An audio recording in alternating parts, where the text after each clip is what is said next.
Hello, good evening, and welcome to Final Boss Fight. My name is Jeff, and we are back in the wonderful world of Brindlewood Bay this evening.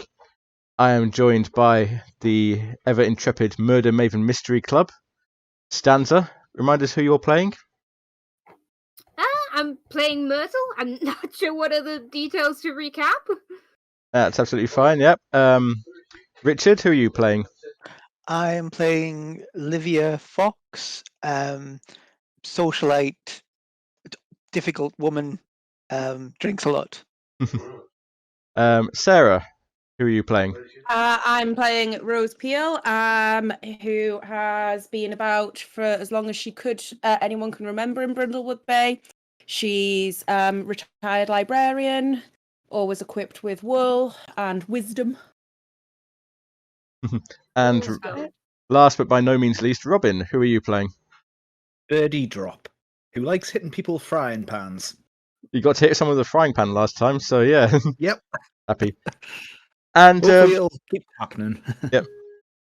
So, before we get into it any further, let's roll the opening credits.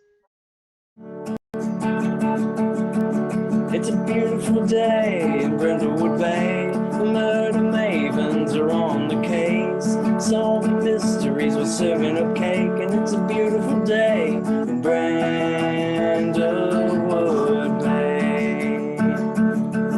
It's a beautiful day in Brindlewood Bay.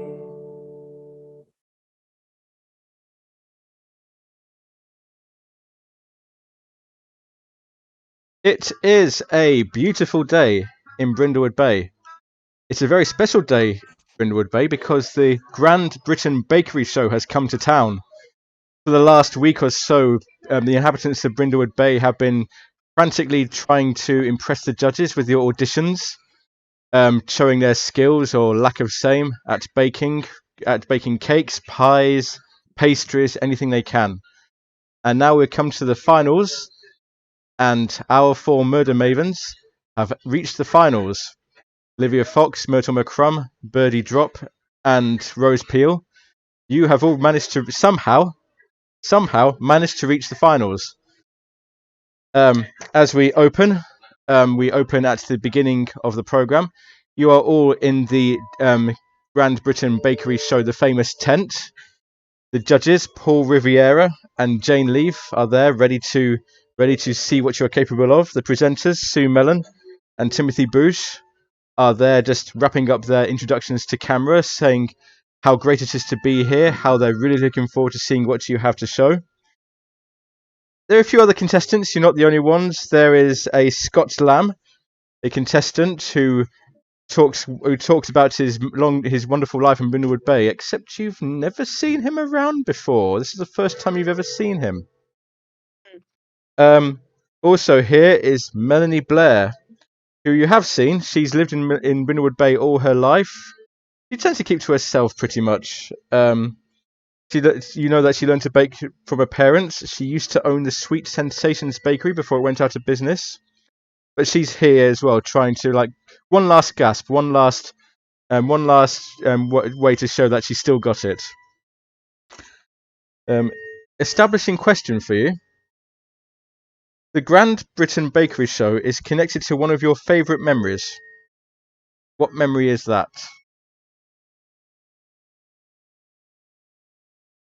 Anybody wishes to start with that? Maybe there was one evening where Myrtle had finally gotten her first child to settle down, so she was just having a quiet evening with her husband and with the TV on. It's just that idea of family around the TV, just that sort of cozy family evening around the TV. Okay, yep. Anybody else? What channel is this program broadcast on? It's a BBC channel. We'll say BBC. BBC yes. One. Yeah. Well, I resigned my position on the board of trustees of the BBC when they sunk to having bacon shows on television. So and that was one of my favorite memories. I like a good quitting, good resigning story. Yeah, this is just like a long line of a long line of spiraling shows, just like the last of a long line of decline. Yep. Their mother competed and won one of the Okay. early shows. Nice. Nice. What did she? Do you remember what she made? We'll say pumpkin pie. Okay. Yep, that's absolutely fine. Yep.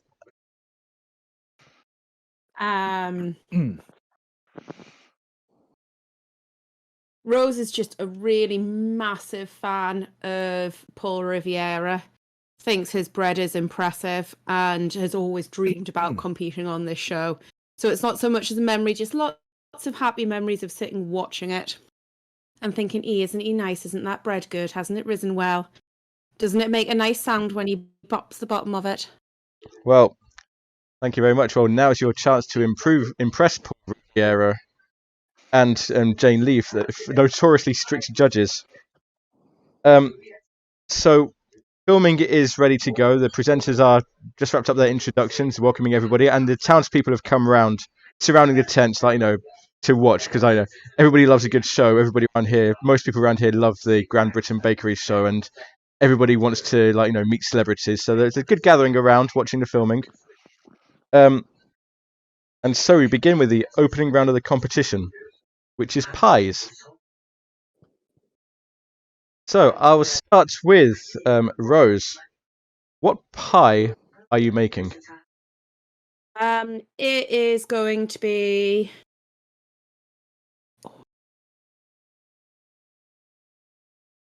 a black currant and apple pie with black currants and apples from her garden. Sounds great. So local ingredients with a little bit of black currant liqueur in it as well, because Jane Leith likes a bit of a tipple. I like that. Birdie, how does the pie? How does the pie turn out? How does Rose's pie turn out? It comes out pretty well. I'm asking Birdie how your pie turns out. Birdie smashes it with a frying. How does the pie turn out, Birdie? The pie turns out okay, but Birdie could have done it better. Well, you are the chef out of all of us. So. Chef. Yeah, this just doesn't feel fair. Especially given that there's someone already who is a professional baker who used to run a shop. Birdie, what pie are you making? It's got to be the pumpkin pie. The same pumpkin family recipe. Nice. Myrtle, how does Birdie's pumpkin pie turn out? It smells divine. You're all so nice to each other. Myrtle, what pie are you making? Is fish pie an option? Yes. All locally sourced ingredients. Love it. Livia, how does the locally sourced fish pie turn out? Well, not well, because Livia's gotten this form mainly by cheating and sabotaging other contestants. She does not care about baking or this show, but she's inherently very competitive. Beautiful. Livia, what are you doing? Livia is going to make a Brandy Alexander octopus pie. Now, we discussed this beforehand, and we said that Livia had never been in a kitchen or touched a frying pan in her life. Yes, she's not even sure kitchens really exist. They're like a myth. So, Livia, I would like you to make a day move. And I would like you to tell me what you are afraid will happen if you fail the day move. Now, just jog my memory. What have I got to do for a day move? This will be 2d6 plus your... Let's see what would be an appropriate skill. This would be the dexterity type skills. So 2d6 plus composure. And 2d. So what's going on? I am worried if it goes badly. I will lose the respect of similar elderly alcoholic socialites. Very well. Because it'll be embarrassing too. So, that's not bad. That's 9. Okay, so the pie turns out well. However, there is a slight bit of panic for the first part of it, where you forget how ovens work, and you forget you have to actually turn the oven on in order to make the pie. And one of the producer, a man named Heath Hendricks, he sees this and he waves over the cameraman. The cameraman's name is Buck, and he's he points it at your at your stricken your oven, you panicking trying to turn the oven on. They're just they love this sort of thing. This is sort of thing that makes good content for the show. So they're just pointing at you the whole time while you're busy frantically trying to get this oven working and frantically trying to put your pie in. But you do manage to save it. It is passable. I am still cheating, by the way. How are you cheating? My cheating is a mixture of help from Philippe, obviously. Yep. And indeed sabotaging other people. Well, with all the camera focused on your antics in the oven, Philippe is able to sneak in the actual pie itself. Yes. But you just about managed to get away with it. Yeah, one might say that was the plan all along. Yeah. Yep. Also say at this point that off to one side is Paul Riviera's glamorous wife Donna. She's bottle blonde, leopard print outfit, piles of makeup. She's sort of living the high life, and she knows she's living the high life. But the first round comes to an end. Let's see.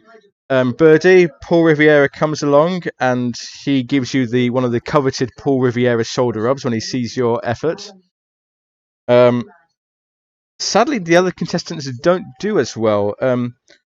Melanie Blair does okay. She's obviously been in the game long enough. She makes a perfectly competent pie. But as she's doing it, she has an even worse job than yours. Her pie catches fire and she starts to break down. And the presenters Sue and Timothy rush over to comfort her, and again the camera follows them. Scott's. If possible, could I try and trip the cameraman? Yeah. What's your goal for tripping the cameraman? Just to hurt the cameraman. Revenge. Just general spite. Okay. Day move with composure. What are you afraid will happen? What I'm afraid will happen is he might be seriously injured. I don't want to actually, hurt him too much. Just, Okay. Make your day move. Make your day move with composure. That's a 9 again. You trip him over. He's fine, but the camera breaks. Yes, that's what I wanted. And you are going to be charged with the replacement for the camera. They're going to charge what they, as far as they know, is a nice little old lady who slipped in her dotage. I'm going to write the Daily Mail about this because they'll have a field day with that. There is a slight break while someone rushes up with another camera, trying obviously the footage of you faffing around with your oven is completely lost, which I think was your goal the whole time. But Scott's pie, it doesn't look like a pie. It looks like a male part. Yeah. And everybody who sees it, all the audience is seeing it, to start laughing and pointing at it. But Jane, the judge, what's so funny? Just let's carry on with the filming. Let's carry on with the filming. And Scott just quietly disposes of it, where he hopes nobody sees it. But of course, everybody has seen this thing now, and they would start laughing. Does Scott seem aware of what he's done? He knows exactly what he's done. All right. Okay. And he didn't expect it to come out like this, but this is how it's come out. So, Like, does the judge genuinely, is she just like being, well, I don't see why this is funny type thing, or does she genuinely not get why it's funny? both. She doesn't Okay. doesn't understand why everybody else is laughing. So the first round is done, and it cuts away to some more like interviews, some more stock footage. But you do hear one of the over here, Heath talking to Paul Riviera. They're expecting a local judge for the final round. They're expecting Eudora Coffin, the chairperson of the Brindlewood Bay Lunch Committee and the owner of the tea rooms, of the Lavender Tea Rooms where you meet, to come in as the local judge for the final round. Add a bit of local colour to it. I am worried.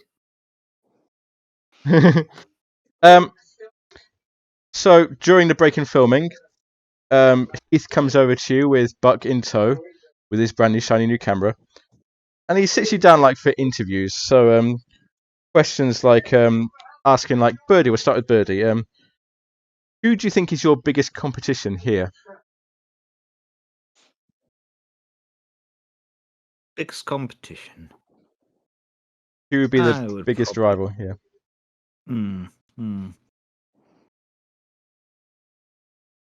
I would have to say that's Paul Riviera.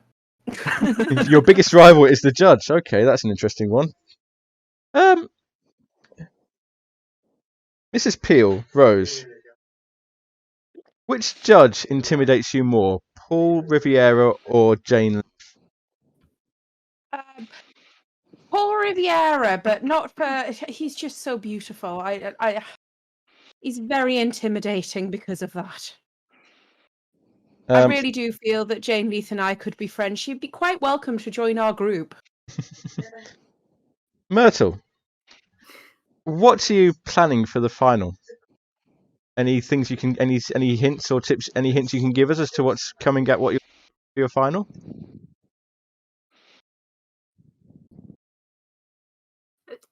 I mean, during the day I've had an idea for something. I just like no.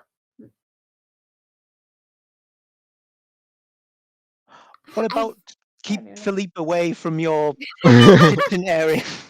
Well, I believe that in the language of the young folks, you will find my final entry mint. Beautiful. And Livia Fox and Buck is just like glaring daggers at you. He knows what you did. He knows why you did it. But he's a professional. He will still do his job. And Keith, the producer, says to you, why is it important for you to win this competition? Good question, Heath. It isn't. But if I'm in it, I'm going to win it. So. Oh, I love it. As this is all wrapping up, and he moves on to the other contestants, Scott Lamb and Melanie, who is still kind of like drying her eyes, recovering from the meltdown that she had. There's a scream rips through the area, and you see Donna, all bottle blonde, makeup, like big jewelry, rushing towards you. He's dead. He's dead. Paul's dead. He's in his trailer and he's dead.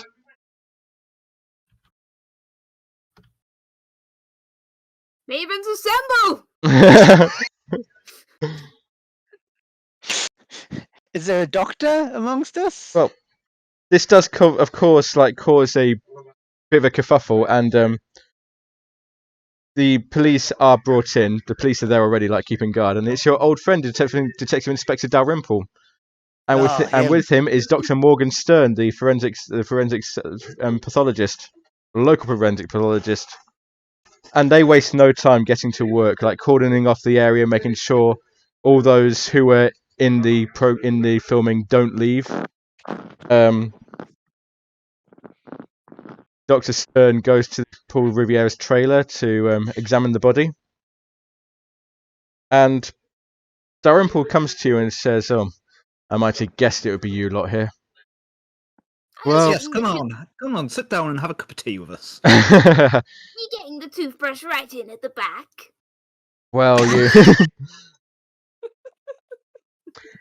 as long as you're here, I I suppose it's possible you had something to do with this, but I know you by now. I doubt it. But well, while you're here, might as well make use of you. Any more officers from the station will take some time to come here, and I really don't want this to go on as long as necessary. If you could assist me finding out. Why would you want a thorough investigation by a police officer? Why indeed? This is like one of those very closeted communities where the police always goes to the local ladies for help for no reason other than the fact that it moves the story along. Yes, it's just not, if they didn't, it'd go. If they went, no, you're suspects, if anything, or witnesses. But yeah. Well, as far as I can see, no one's been here. No one's been on the set the whole time, apart from you lot and those people here. So has to be one of them then, I guess. Any assistance you can give us will be appreciated. First thing, hire a new forensic pathologist because Dr. Stern is incompetent.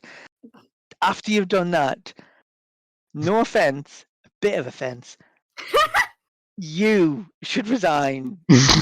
We're getting you because wow. In my long tenure in this town, I've seen many incompetents come and go, but not really raising or lowering the bar, whichever is the correct metaphor there. Brilliant. Olivia, there's no need to be that harsh to the young man. He does kind of look at you, but he's used to this from you by now. But you do kind of have a point about the doctor that kind of strikes home, but he doesn't say anything. Yes, I've been writing letters since last time. British Medical Association. Inspector, do we know what he died of yet? I'm waiting for Dr. Stern to tell me that. I only just arrived here. Once Dr. Stern is finished, we'll be able to carry on. Just to give you the lay of the area, you've got the tent where you are, the main bakery tent where you are. You've got the trailers for the presenters, Jane's trailer, Timothy's trailer. You've got the trailer that Sue and Paul shared together, and you've got the judges' tent where the judges convene. Do you want me to run over the suspects again for you? Who's here? Yeah. Yep. So, Jane Leaf, the other judge. Sue Mellon, a presenter. Timothy Boosh, a presenter. I just realised this is the Noel Fielding character. Yeah. Scott Lamb, a contestant. Melanie Blair, a contestant. Keith Hendricks, Uck, Olivia's favourite cameraman, and Donna Riviera, the wife, deceased. Now I'm assuming there must be other people about, but we're excluding them from the purposes. Like miscellaneous crew, at the time after the filming of the first round had finished, the rest of the crew had gone off to sort themselves out, and it was just those people left on the premises. So, over to you guys. Where would you like to go first? Who would you like to try and speak to first?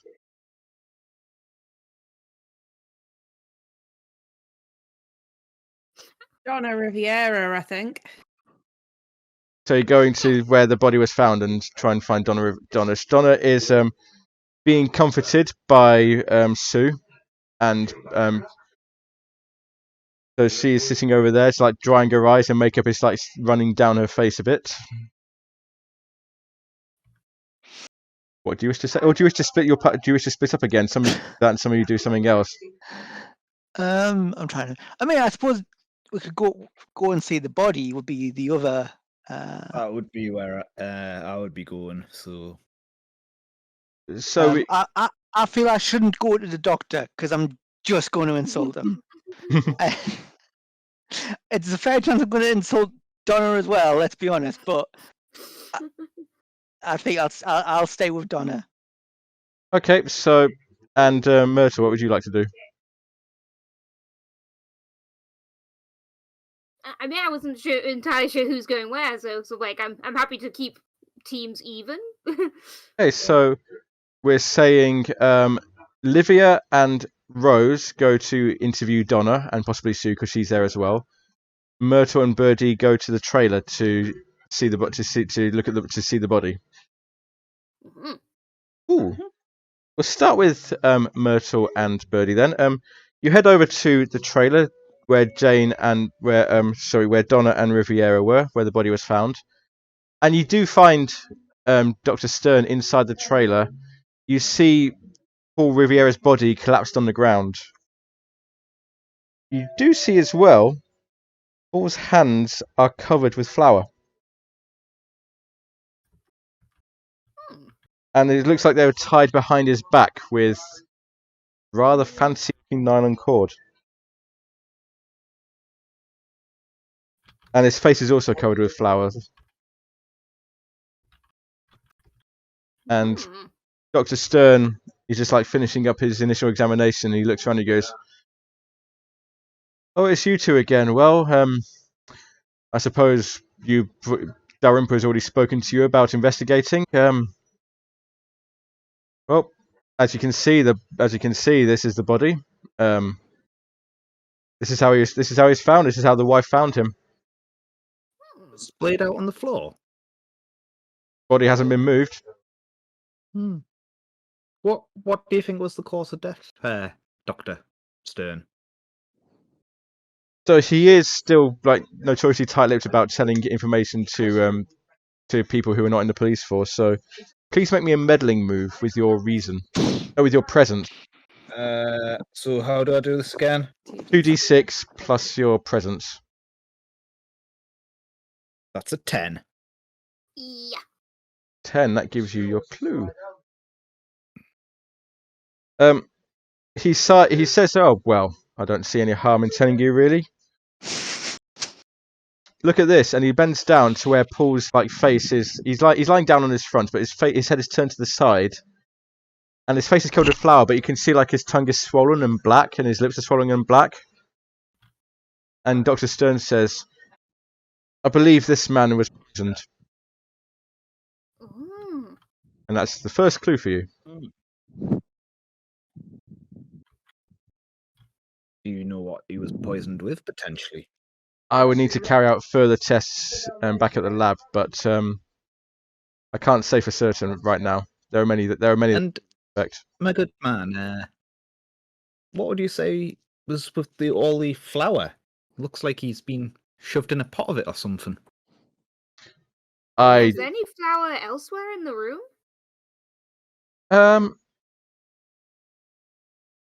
Not really. Mm. Not that you can see. Is there any bread in the room?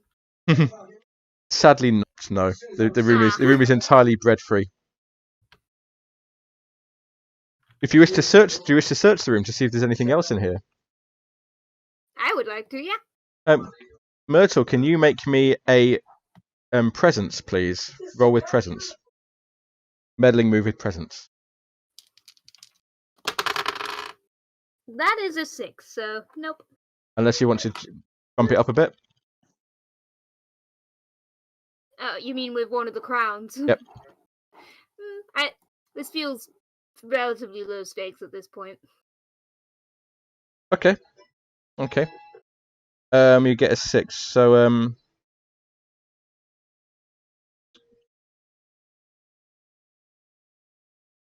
okay, we'll carry on with that. So we can move on from that. Birdie, do you want to try investigating the room? See if you saw anything that I didn't. Give it a go. Yep, 2d6 plus your. That's a 10 again. Very well. You find an invite to Buckingham Palace for the cast and crew of the Grand Britain Bakery show. But names is missing. What's missing, sorry? One of the names is missing. It's an invite for the cast and crew, but one of the names is missing. Like it's missing. It's been scrubbed off, or scribbled over, or It wasn't there. It wasn't on the list. Which name's missing? Interesting question.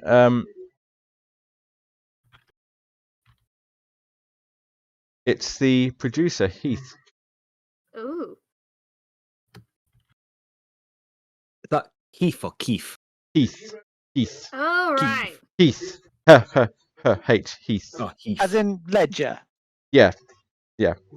Heath Hendricks. Crossing stuff. Hang on a minute.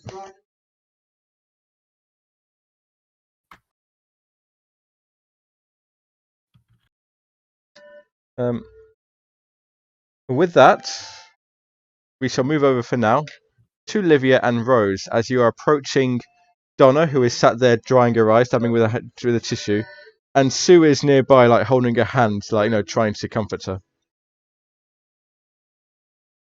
I'm going to take out a very fancy, like silk handkerchief type thing, and give it to Donna, and say this'll work much better than the tissue. Mm-hmm. As you do that, so you're like really like getting close to Donna, is what you're saying, to like give her this handkerchief. Yes. I'm going to ask you to make me a meddling move with reason. As you do so. 7, but that's not going to be enough, is it? 7 is enough to get the clue. Oh, I will not do anything drastic then. As you're reaching down to give her the handkerchief, you see she's wearing an extremely valuable pair of diamond earrings shaped like tiny loaves of bread. Oh. Yeah. And that is also a clue. Livia nearly sort of like retches at the poor taste of such garish. Donna does like kind of like see you and goes, "Excuse me, can't you leave a poor woman in peace?" She's kind of like when she sees like sees you looking and hears you like trying to hold back a retch. It's like kind of can't you just leave a poor woman in peace? Oh, sorry, I'm just overcome by the death of Mr. Riviera. Such a tragic loss. Not at all to do with any of your accessories. Now, dear, you must be in such shock at the moment. What a tragedy for you to find him as well. And she just like starts bursting into more tears at this. And Sue potentially looks at you. Ladies, please, can you give us a bit of space? It's obviously a very difficult time for her. I'm just going to call Philippe over Mm-hmm. and just sort of whisper something to him, and he comes back with 2 drinks, and I'll say, "This will help you, Mrs. Riviera." And it's a very alcoholic drink, but it's like to calm her nerves, to help her, She takes it. I just want to drink. Yeah, she takes it and holds it, but she doesn't drink it. She just like still like there like tears like and going down her face. Could I like try and see if these tears are genuine? Like, is she genuinely upset and grieving? Yes, you can. That would be a meddling move with reason, please. 9. Again, you like your 9s. I know it's doing well today. When Cthulhu turns up, it's all going to go horribly wrong, but as far as you can see, she might be putting it on. Something in there doesn't seem quite right to you, but you can't get any further than that.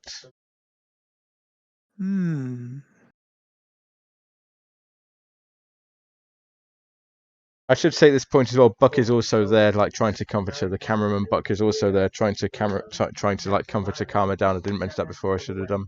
Has he got his camera with him? It's on a table nearby. Right. Oh, I'm sorry. Are you 2 good friends? You and Buck?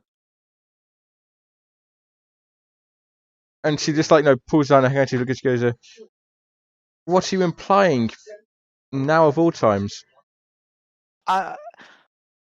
I'm sorry. It's just the way I talk. It often comes across as mean, insulting, and cruel, and it isn't always. I wondered if Buck was a good friend who was offering you, compassion and support in your moment of grief. Yes, but of course, Buck is a very dear friend. It's very good of him to be so caring at this time. Hmm.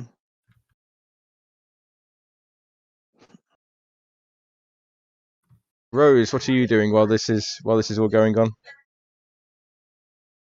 I want to sneakily go over to the table with the camera on and check it's not running at the moment. Meddling move again with reason, please.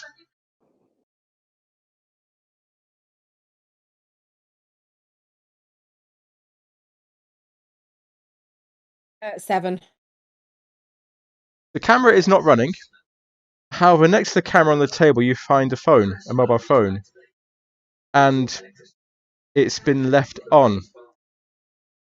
And there's a message, heart, kisses, kisses, kisses, on the screen. Can I see who it's from? It just says, what would be a good sappy, typical sappy name? Lovebird? Lovebird. Yeah, it just says Lovebird on it. Kiss, kiss, kiss, heart. But you can't. Is it unlocked? Yes. Take the phone. Can you find out whose phone it is? Yeah. Can I put my phone on the table and pick that one up and start having a scroll through it to see if I can work out whose it is?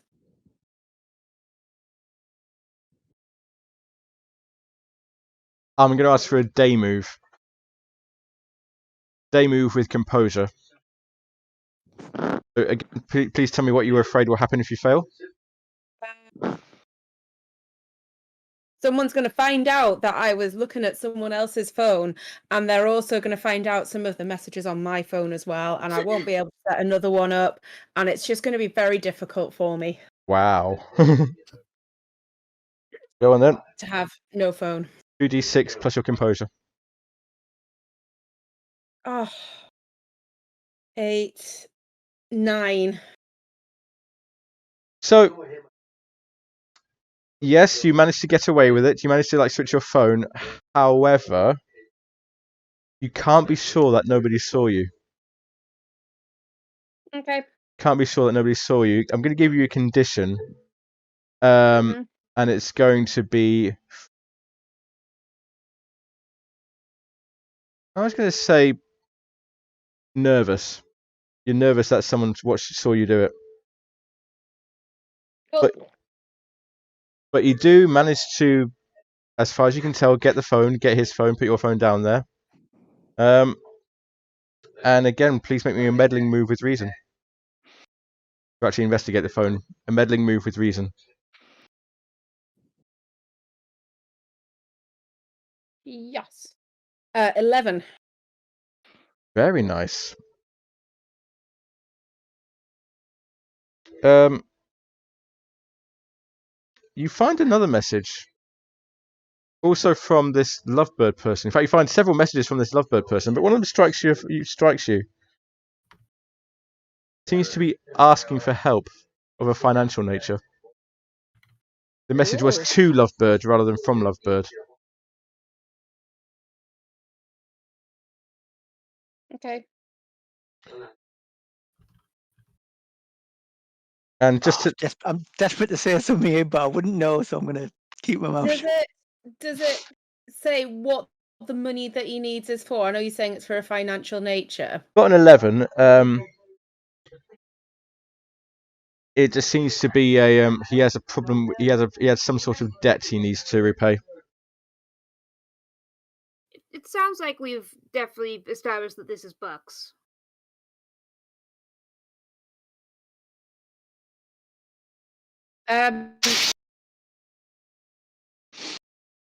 Sorry. I hadn't assumed it was Buck's. And what's sort of the response to this message has Lovebird come back with anything about, yes, they're going to give them money, no, they're not?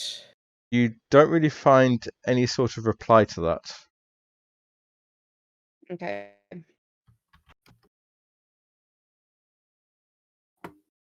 Is there any other messages, obviously, from anyone else who's about at the moment, in particular from Paul Riviera?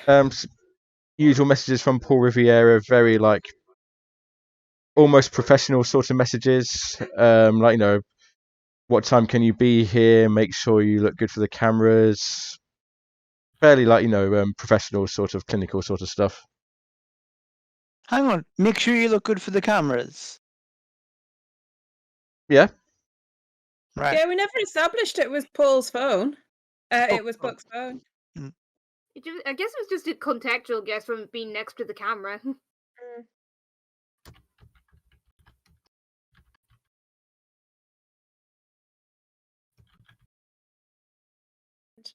I'm going to ask. Obviously, we've heard the circumstances of your husband's death seem to be some foul play. Does he have any enemies or people who would wish him harm?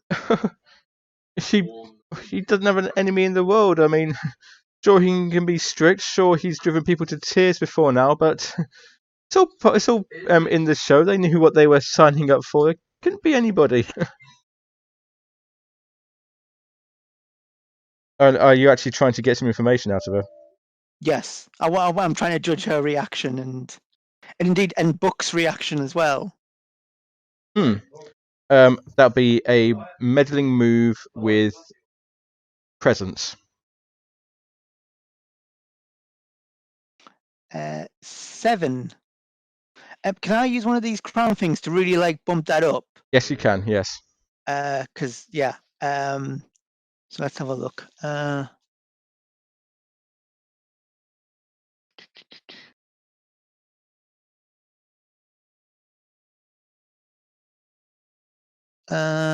So you can use it if you can't see one for the crown of the queen. You can start taking off the crown of the void, which is slightly different in that it doesn't. You don't have to fulfill a prompt. It like applies an effect to your character.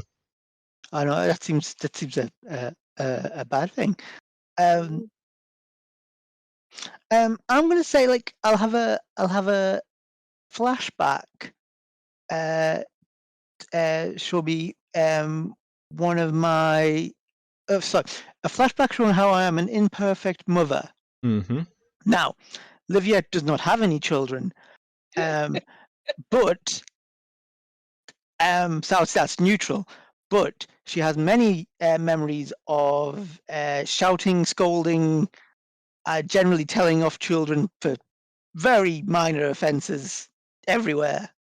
So I'll say she has a memory of when she found herself in a waiting room and a young child was playing on some manner of games device, maybe a Game Boy because it's 1989, and she just snapped at him and potentially even broke the Game Boy. So that's the scene how she would have been an imperfect mother. Okay, I'll accept that. That bumps your meddling move up to a 10. So as you're like, as you're saying this, like, asking about, if you have any enemies, trying to gauge the reaction, Paul nudges and says, "What about that argument that we overheard the other day? I managed to get it on camera. There's some sort of argument between Paul and one of the other people. I think it was the producer." Would you be able to show us this, Buck? I would, but it's on the camera that you wrecked. Yeah. Well, but I mean, it was. First of all, don't make accusations you can't prove, because I'm a very good lawyer, and I have the resources to drag a court case for a long time. Secondly, are you using videotape? I mean, I thought there was to be a link to like a TV truck.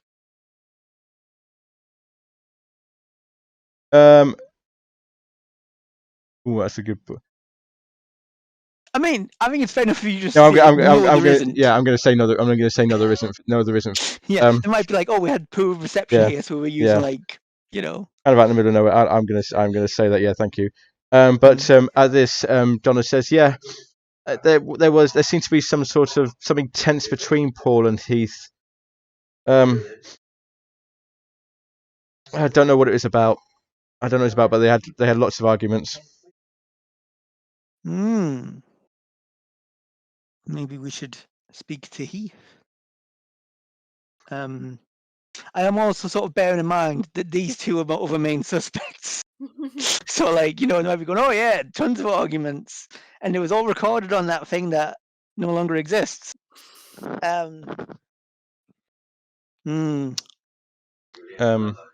there anything...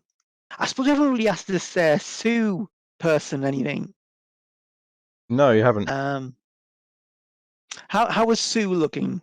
I know she seemed to be, like, comforting Donna.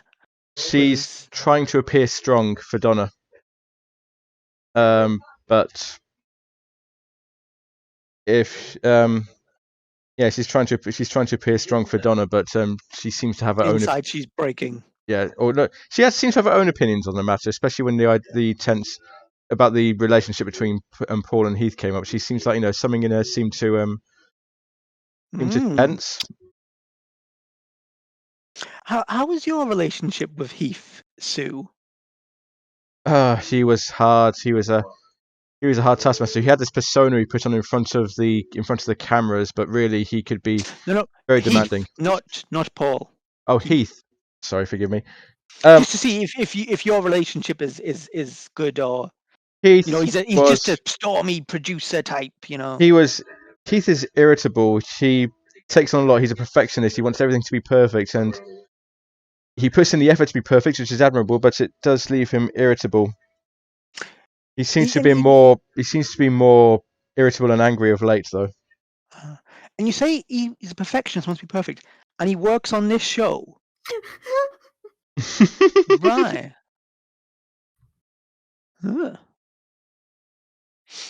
I met Mr. Stanley Kubrick at a party some years ago, and he was a perfectionist, but you know, he made masterpieces. We might have to speak to Heath. Yes. While you're doing that, let's go back. Let's return to Myrtle and Birdie. Where are you beheading? I think I'd like to just take a quick look at the door to the trailer. I think it was, so like before we leave. Okay.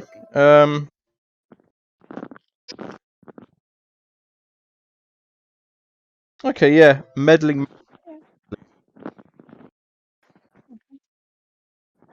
With what stat? Reason, please. Reason. Yes.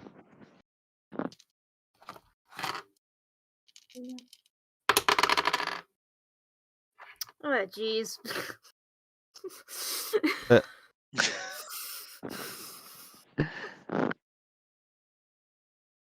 It's like, okay, that's another 6.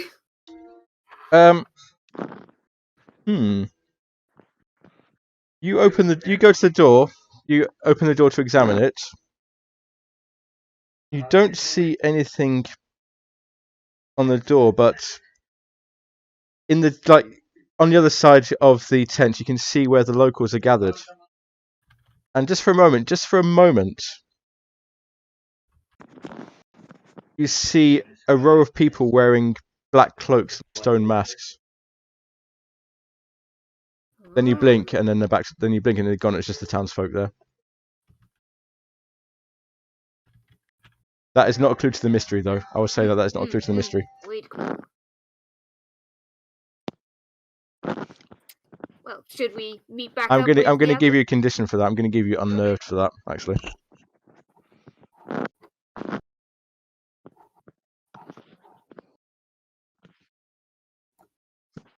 All right, carry on. I was just suggesting maybe we should meet back up with the others. Or is it maybe worth going to the the cookery show area and seeing if there's any ingredients that shouldn't be there? Ah, looking for flour. Well, whatever the poison may have been. I Mm. do have a history in this sort of job, so Poisoning. Interesting. cooking. Poison flour. So you're heading over. Where are you heading over to the main bakery area? Yeah. Let's. As you get to the bakery area, we haven't done any paint the scenes for this actually, so I should really do a paint the scene. As you enter the bakery area, what about it tells you that it's just a fake? All this like local scenery thing is just a front. It's just a fake. That makes sense. What about it tells you that these people don't really care about bakery? They just care about the show. Just care about the money. Just care about the show. Just care about the money. Just care about the ratings. Yeah, don't actually care about bakery. It's all low quality ingredients. Fake wood countertops or something like that. Yeah, like tacky. Yeah. Okay. Yeah. So you head over to where all the ingredients are. Does this count as entering a location for the first? Does this count? I don't suppose this counts as first time entering a location. You've been here. This where you would have been here before. Yeah. You could have used that when you went to Paul Riviera's trailer, to be honest. Yeah, I realised that late. As you enter the tent, make me a meddling move with reason, please. Both of us, or Both of you. Yes, both of you. Or Myrtle could take another 6. is a 12. Wow. Gee, That is an 8. He genuinely is rolling it as well. I am. I trust you. I Well, believe you. I believe you. I don't think Sarah's a trustworthy. She's not an independent source. Not But- impartial. I am The gonna only give other impartial source I've got, Richard, is the dog. Dog. What did he roll? Neil the dog. Birdie, I'm gonna give it to you because you got the highest. You got the highest. You find a baking sheet in the pile for washing up and disposal, but it's covered with some sort of powder that doesn't look like any sort of flour that you're aware of. Okay. So It what does look marks familiar out to you. as Since you got the 12, I tell a lie. It does look familiar to you. It looks like rat poison.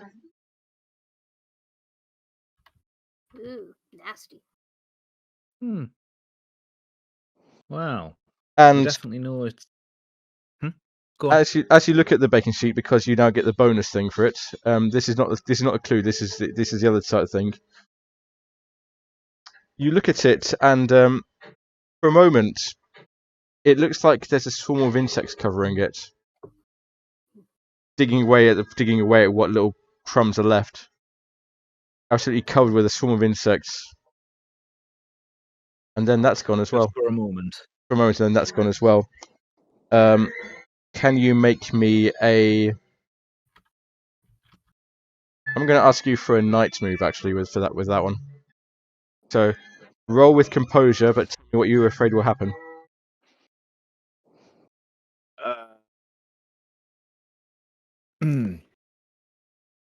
That the insects are real and that they're going to start crawling all over me. So night moves. So it's going to be worse than that. The insects are real, and they're just going to start buzzing around yours and Myrtle's head, and just like causing general panic because there are lots of them. So make your roll, please. 2d6 plus your composure. What was it? Sorry, composure. 2d6 plus composure.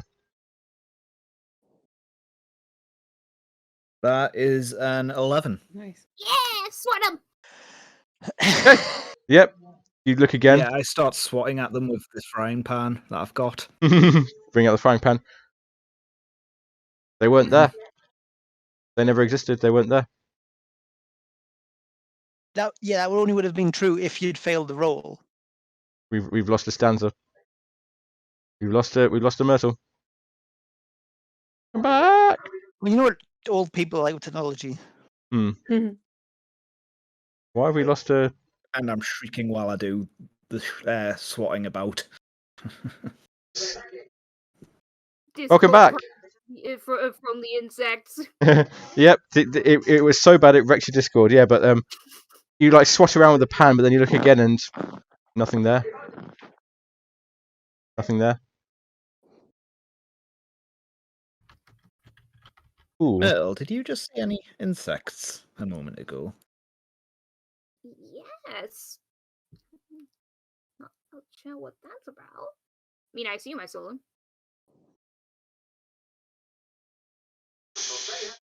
No, you didn't. Oh, okay. Insect theory? Yes, insects. They were crawling over this baking sheet, which is covered in rat poison, and I hold up the sheet very carefully. Ah. You can see the rat poison. You can see no trace of any insects. Well, I would hope there aren't any insects in a kitchen.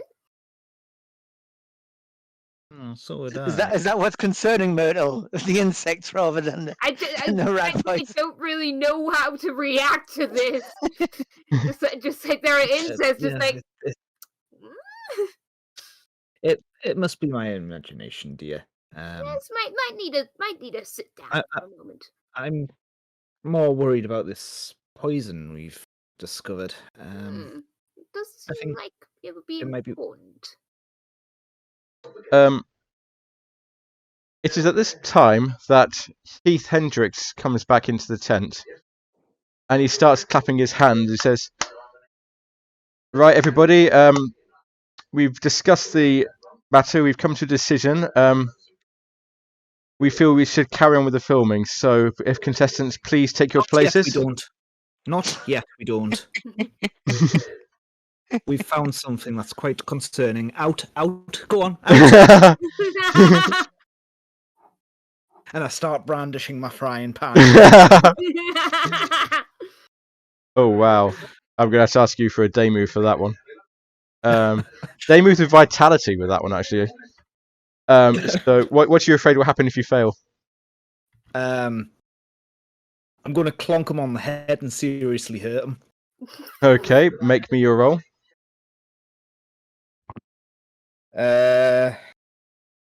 6. Ah! Do you want to change that? No. You are waving your frying pan around, and suddenly you smack him around the head, and he like, "Ow! You're disqualified. No! You're disqualified. You're disqualified from the competition, and you'll be hearing from my lawyer." Yeah. I've got powerful friends who can help me out with this. And I'm just going to push him out of the tent. Okay, so let's return back to Livia and Rose. What are you doing while this is going on? You hear this commotion happening. I suppose we'd head over. Would Rose be so kind to explain to me what she found on the phone? Oh, yeah. Yes. Do you still have the phone? Yes. Call the number. Oh, I didn't think of doing that. I call the number. Is the other phone going to turn out to be off? No, it starts ringing in Buck's pocket. Oh. Okay, so we can see Buck? Yes. What does he... Oh, thank you. So this is the Just number for add some Lovebird, chocolate. right? Yes. Yes.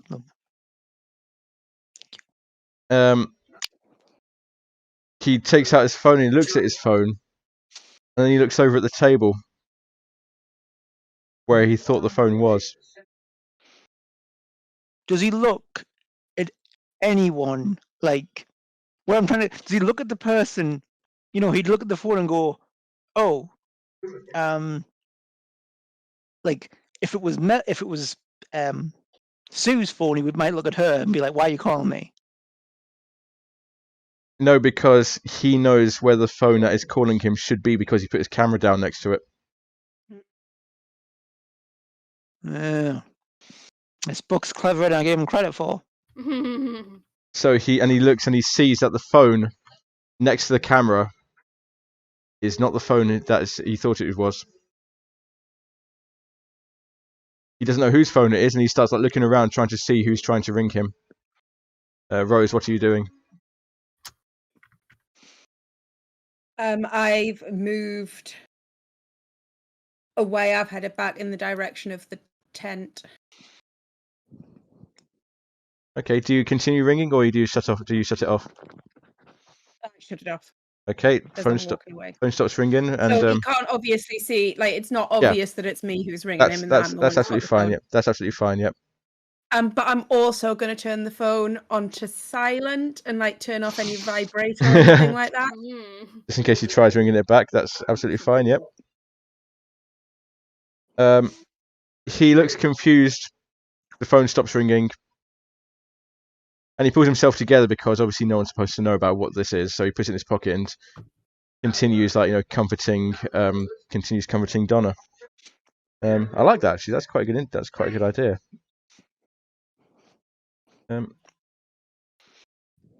So, what else would you like to do? Just to say, you are so far uncovered 1, 2, 3, 4, 5, 6, 7 clues, and this mystery is complexity 7.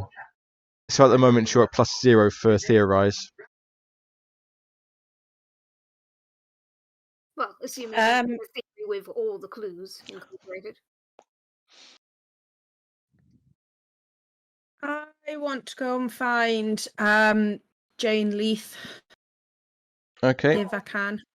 Yep. Could I have a look at while we're going? Can I have a look at this phone? And I want to look through the photographs. Okay. Okay.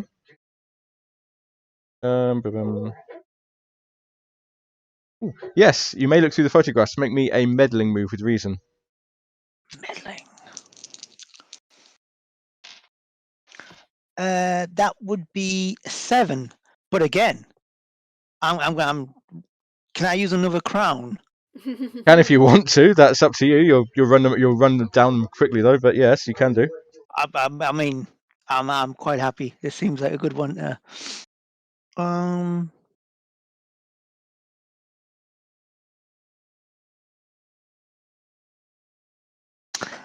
So a scene in the present day showing how you satisfy your physical desires, which is an elaborate flashback montage of various cocktails being made, but like really, really in depth, where like there's like fruit that's being squeezed and all these things, because that's pretty much the only physical desire she has left is alcohol. Okay. Okay. You're busy flicking through the. You're busy flicking through the.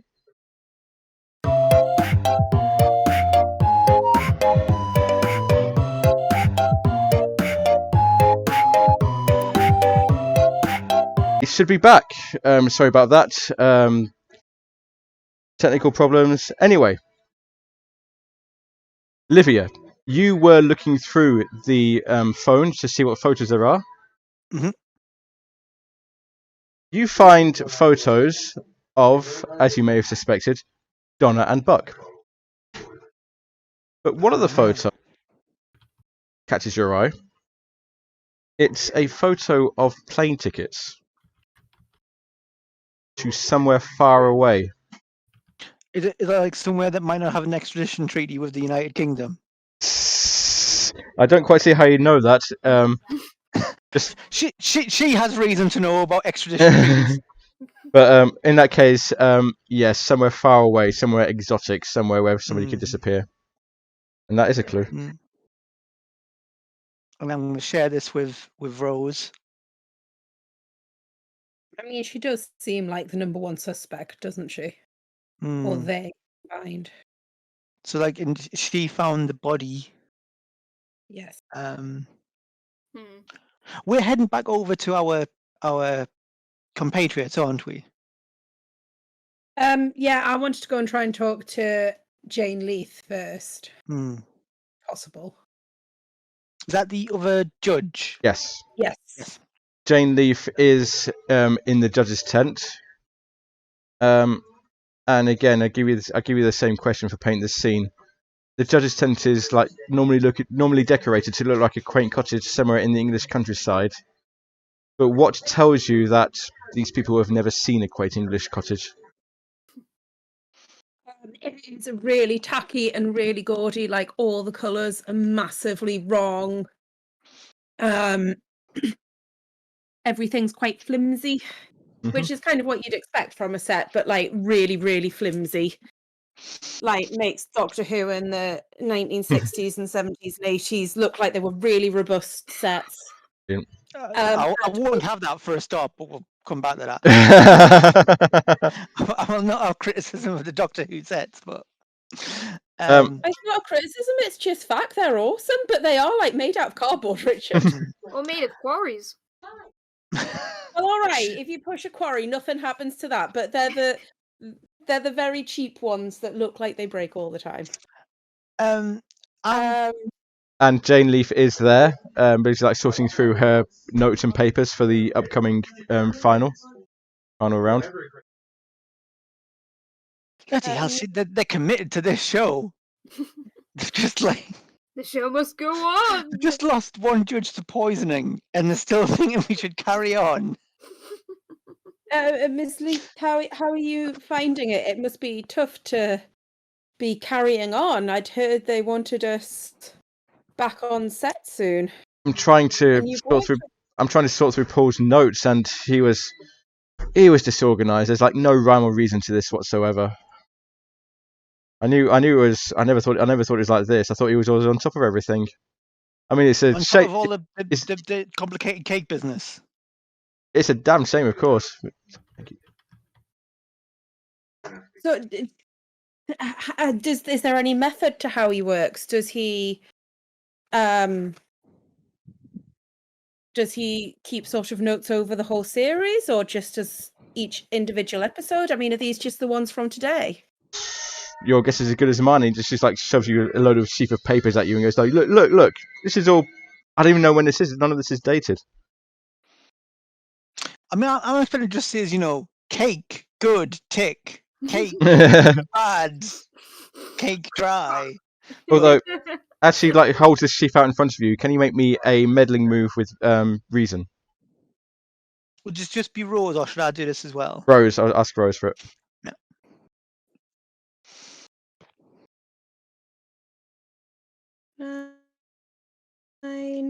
11. One of the papers catches your eye. She just like throws it in front of your face. One of them catches your eye. It's some sort of unreasonable demand. You can't quite see, but it looks like it's like being crossed out in red, and like something it's unreasonable. It looks like it might be on a contract. It's all in legalese, but somebody is like writing down, and this is unacceptable. That is a clue. Having the other notes in his writing, or what we are told is his writing, is the unreasonable, is that in his writing as well? It's difficult to see because it's going by so fast, but it looks like it could be, yes. I do have a theory. You have 9 clues. So if you want to enter the theorized phase, you can do at any point.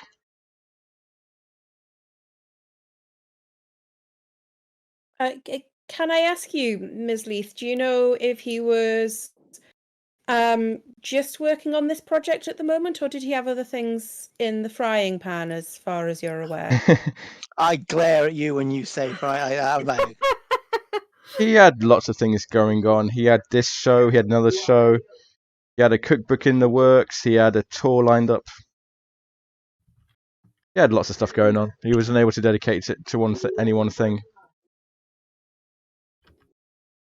But this isn't new for him. This is how he normally works. Is that right? This is how he was, yes.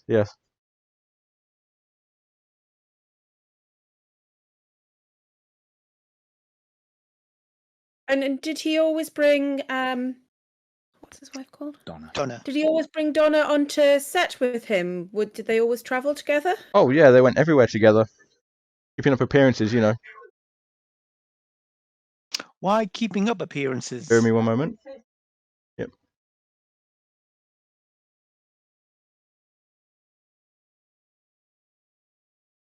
Why keeping up appearances? Well, As in those appearances that do not match reality. yeah, you've already really found this one out from other people. So yeah, theirs was not a happy marriage. They were just like pushing on a front for the cameras. Hmm.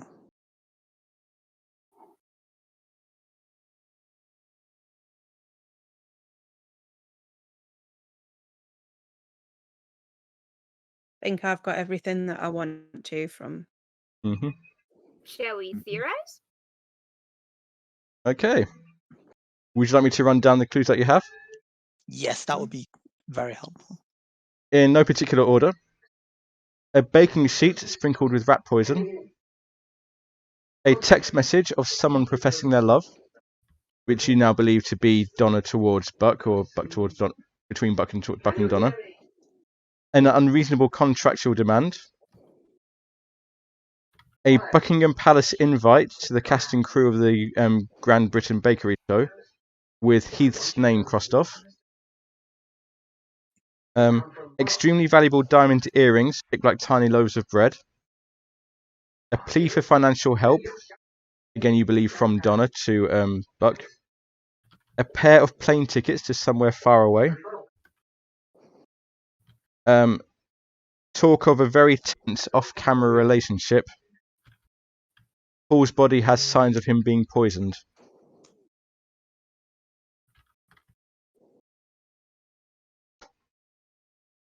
Right. So here's my question about Paul being poisoned.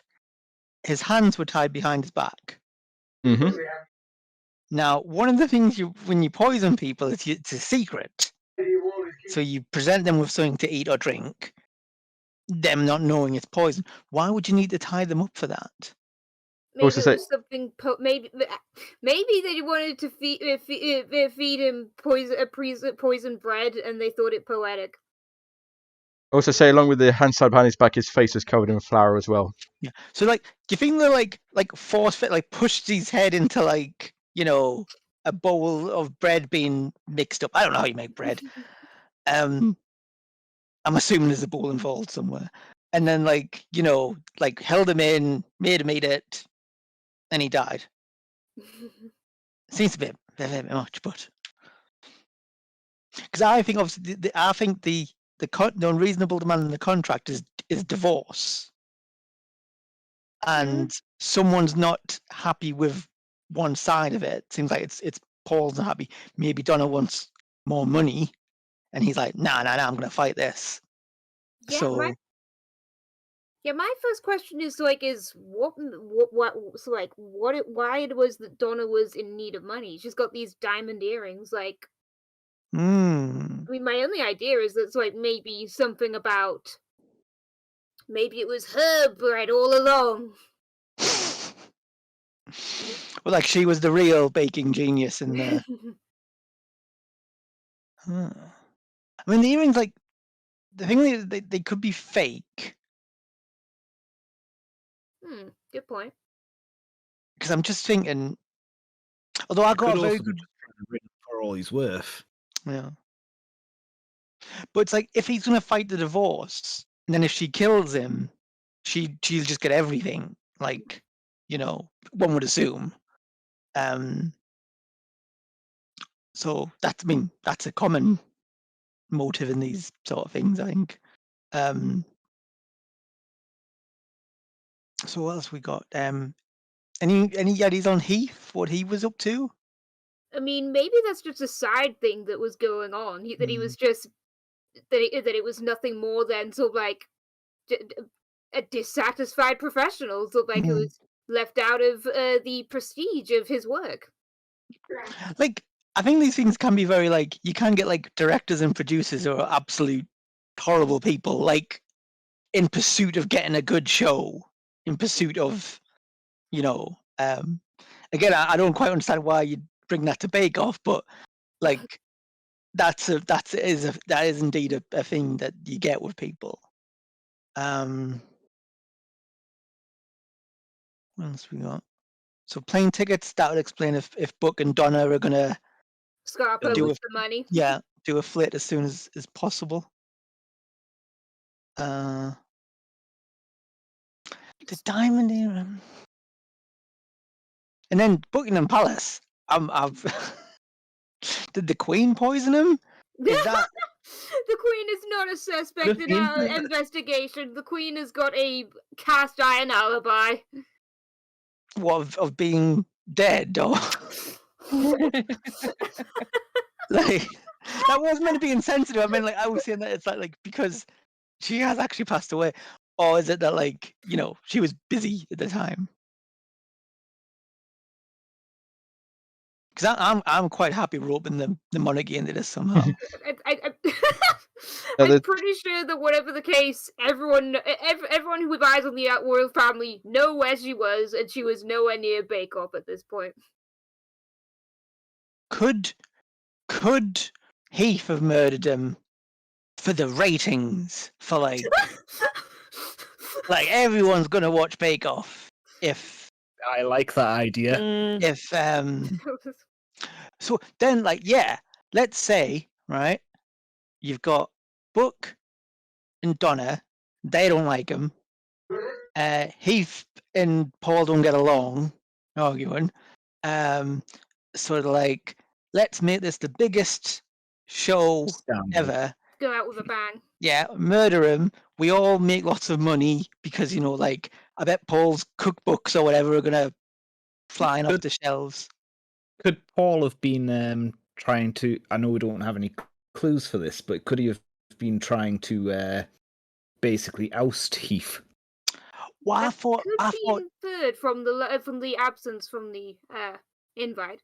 I'm wondering if it's possible that it's like after this one big episode that Heath was going to decide, okay, had enough of Bake Off, completely new project. Well, I thought it might have been, what actually happened in reality. Sort off to Channel 4 for a better deal. Like, and if Heath works for the BBC, that's him, out of that. Like, he'll not, if his star on Depop stars, maybe Sue Mellon's dead as well by now, a jumping ship to another channel, like, you wouldn't like that. That would be poetic with the rat poison. Rats. Yeah, he's a rat. Yeah. I mean, is there anyone else we can rub it? Because I think we've got 3 people involved in this murder right now. I'm happy to keep adding. Everybody was in it. Yeah, everybody. And that's like the tricky one, isn't it? Us 4. And we're sure we can't bring the royal family into it somehow. Like. Is this going to be on your stars and wishes? Bring the royal family into this. I think Livy would cover it up though. I imagine she's a monarchist. I think she'd be like, if a royal family can't murder people from time to time, what's the point of even having them? You can still wish for things to come up as a player. So I quite like the idea that all 3 of them are involved. Yes. Everyone's been doing something shady. Yeah. Yep. So what's your theory so far? So here's Paul and Donna's marriage is unhappy. They wanted Donna wanted a divorce so she could live happily ever after with Buck. Paul's basically said, no, you can't. Yes. And or offered a really, really bad deal with the divorce. He's not, so he's going to make it difficult for her to get what she feels she deserved. So they decide, we'll kill him. At this point, master producer Heath enters the plot, thinking because him and Buck, I imagine, cameraman producer's a very close relationship, and they'll have shared all this, and he's like, oh, if we kill him, we'll get great ratings, everything it'll be the best thing ever. We'll sell loads of books associated with the brand, and we'll all do very well out of this. And then you two can fly off to Rio de Janeiro or where we're heading off to. Okay. Cayman Islands. And I think so. All the all this that accounts for all the stuff between Buck and Donna, the plane tickets, the diamond earrings, contractual demand of divorce, text message of someone professing their love. Heath is implicated because of the invite, his name being off the invite, and The arguments. the arguments between them. Could the invite be? It's a trap. Heath was trying to set a trap, right? It was a fake invite to lure Paul somewhere, and he hadn't put his name on because he was writing it, so he didn't think to include himself. The only question I have, Where would he? the only question I have for you, the only thing you haven't accounted for so far, two you haven't accounted for, the baking sheet with rat poison and Paul's body being poisoned. So we're now into actually what happened now.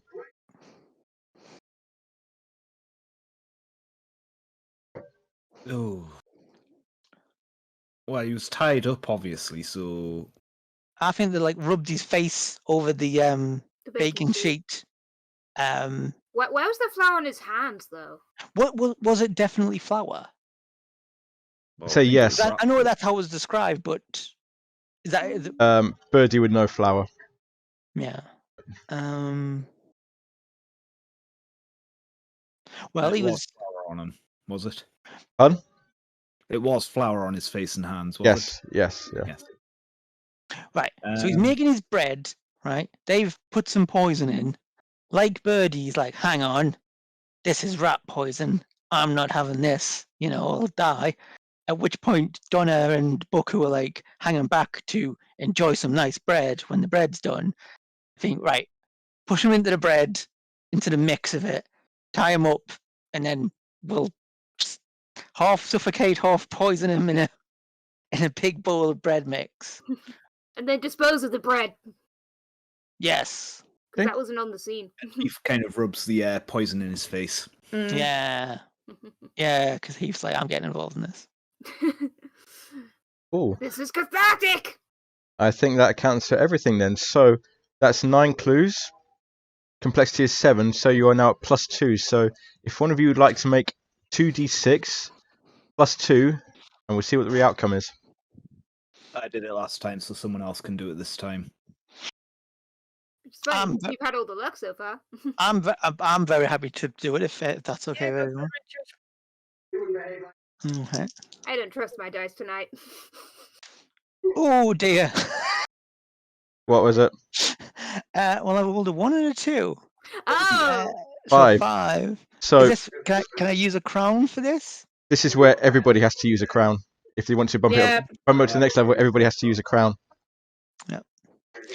Can I use the pallid mask where I keep talking about death? No, the crown and the void are in order. That's the order you take them in, top to bottom.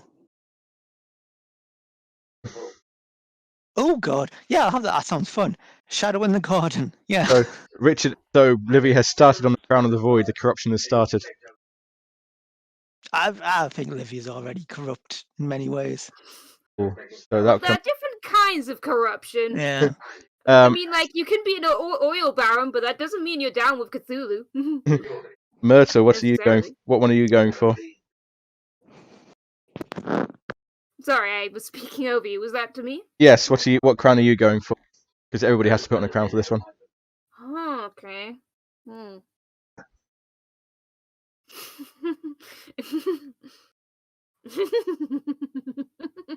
Mad cackling going on there.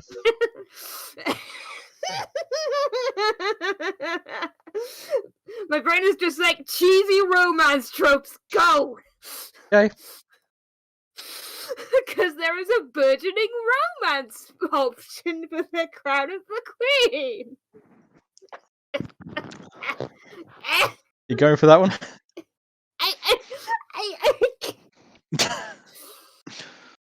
I mean, like, okay, I had one idea, but I feel like Myrtle's behavior isn't consistent with the person I had been considering to being the subject of that. So I have to think of someone else or something.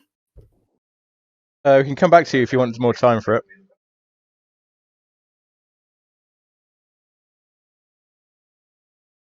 Okay. Okay, so like I don't know who the other person is. Like this is it, but so like just okay. It's like rough mentally. It's like going for one of the. It's like one of her morning strolls, and so I can come across this other person's like walking a dog. A schnauzer, maybe? I don't know, just figure it's like the muzzle and stuff. I'm more focused on don't know. So I can when the dog gets excited, the other person drops their shopping and Myrtle bends down to help pick up their shopping, and so a couple of times their hands make contact. Like a meet cute. I guess? I am not great at romance. What is it? Yeah. Is that an accepted thing? Go with that. That's happening. Yep. Birdie. So it would probably be the first time my late husband cooked a meal for us. Being the fondest memory. Nice. And Rose. Rose's memory is also of her husband just having a very nice, chilled out day around Brindlewood Bay, seeing people, waving to them, all of that kind of stuff. Brilliant. But then just going home and being very content together. Brilliant. So, that bumps your success up to the 7 to 9 bracket. You have it on the correct solution. How would you like to go about the arrest and denouement? Oh, shall we find the detective? Dalrymple is still about, yes? Yep. Should we separate, like create some sort of diversion to separate Donna and Buck, right?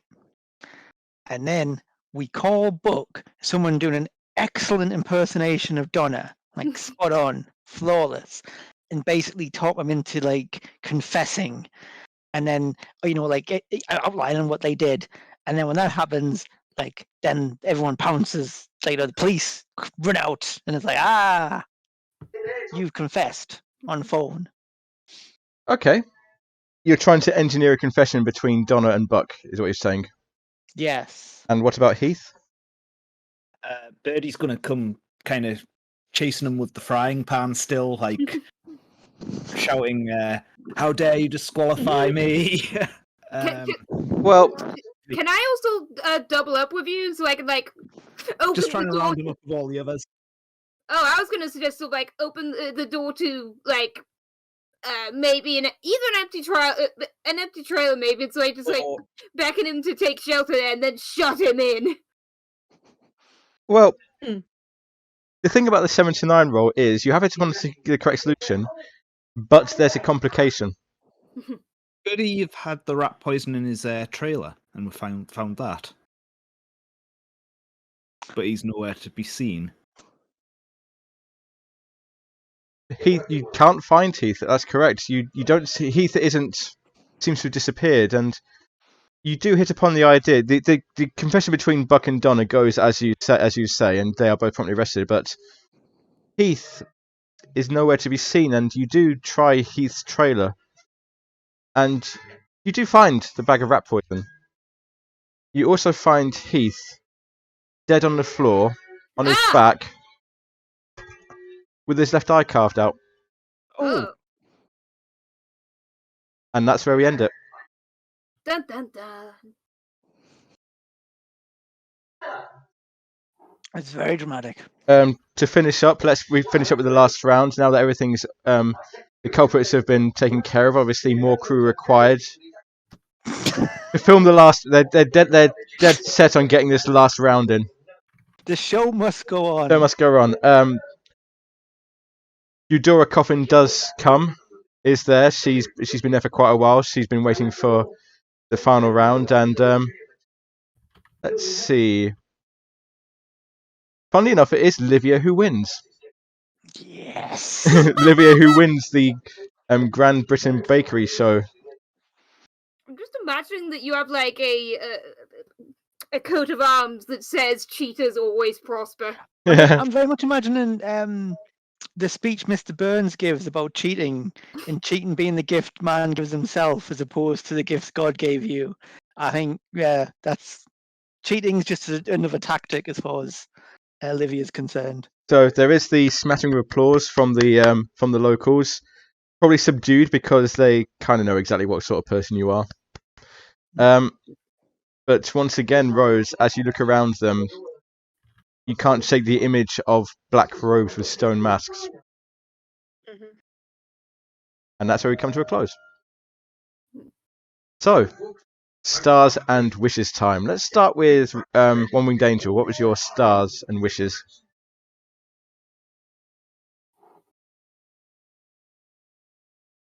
I like the creepy bit with the insects.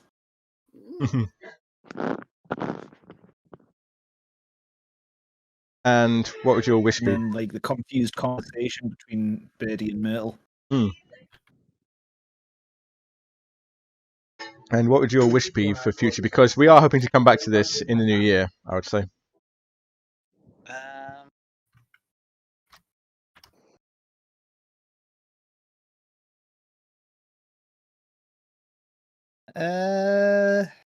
I'm struggling to think of this one. Come back to me with Back this to one, you. Jeff, please. Sarah. I've just enjoyed the whole sort of soap opera-y murder thing going on with sort of it feels very Midsummer Murdery, and that's hilarious to play out. Wishes. I'm very much enjoying Lavinia's antics. She's a fantastic character. So yeah. Need more of Lavinia being Lavinia, I think is what we're saying there. Yeah, basically. Stanza? Yeah. I really liked the cliffhanger reveal we ended on. With the eye being cut out. Yeah.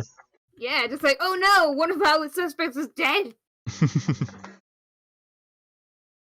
And for wishes? Mostly just like, I hope my dice play alone better, and I hope I figure more stuff to do and stuff. Yum. Of course, yep. And Richard? Well, Olivia won. So I'm very happy about that. Please, I got to just be like my acerbic self when dealing with people. For wishes, I want to I want more people with eyes cut out. That's. I mean, we're in the right system for things to get increasingly grisly. I want more eyes cutting out and general unpleasantness like that. We'll see what we can do. One Winged Angel, back to you for your wish. Yeah, so maybe just a little more chance to role play between the four of us, if that makes sense. Of course, yeah. One thing we haven't done the cozy move, which is where you sit down and have a cup of tea and like recover your senses a bit. So we will have to I will try and incorporate more of that going forward. But yeah, that's for like recovering from conditions, right? Recovering from conditions and possibly finding a clue. But the main point of it is to recover from conditions, and it's just like you guys getting together and just like having a cup of tea and chilling out. So yeah, that'd be where that comes in. So I'm glad Eudora is okay. So as I say, we are hoping to come back to this possibly in the new year. Might make this a bit more of a regular thing, see how that goes on. But yeah, for now, let us go over to the credits. And it only remains for me to say thank you very much, people in the chat, for watching. If you haven't done so already, please do drop us a follow. It's a great way to support us, completely free way to support us. Great way to see when we go live. If you have a Twitch Prime, you are able to subscribe for 1 month for free to your favorite streamers. We'd like it to be us, but it doesn't have to be. We also have a Discord. Link is below the main stream window. Can also put the link in the chat. So If you like what you've seen, you want to see more, you want to talk to us about it, please join. We're very nice people. We're all very nice people, aren't we? Apart from Richard.